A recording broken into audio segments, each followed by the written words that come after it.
আপনাদের সাথে একটা কথা শেয়ার করি।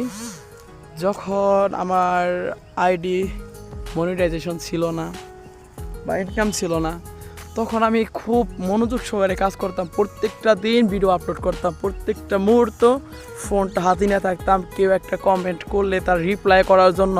কিন্তু এখন যখন মনিটাইজেশন মানে পেয়ে গেছি, এরপরে না আমি ভিডিও আপলোড করি, না আমার পোস্টে কেউ লাইক কমেন্ট করলে রিপ্লাই করি। আসলে মানুষ এরকমই, যখন মানুষ কিছু পায় না তাদের চাহিদাটা অনেক বেশি থাকে, যদি পেয়ে যায় তখন তারপরে চাহিদাটা থাকে না। তো আমিও আসলে এরকম হয়ে গেছি। তো ভিডিও আমি বিগত 1 মাস যাত কোনো ভিডিও এরকমভাবে আপলোড করতেছি না। তো এখন আজকে ভাবলাম কিছু ভিডিও আপলোড করি। আসলে ফেসবুক থেকে যে আমার টাকা পয়সা ইনকাম করতে হবে বা ভাইরাল হইতে হবে এরকম কিছুই না। আমি শুধু ভিডিও মেক করি, তার মেন কারণ হচ্ছে আমি আমার লাইফে যে সমস্ত প্রবলেমগুলো ফেস করেছি, যে সমস্যাগুলোর সম্মুখীন হয়েছি, আমি চাই আমার এই ভিডিওগুলো দেখে তারা যেন এই সমস্যার সম্মুখীন না হয়।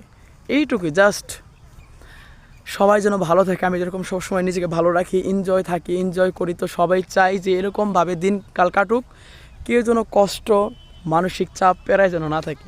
তো আমার ভিডিওটা দেখে যদি কারো কিছুটা ভালো লাগে থাকে অবশ্যই কমেন্টে জানাবেন। সবাই আল্লাহ হাফেজ, ভালো থাকবেন, বাই।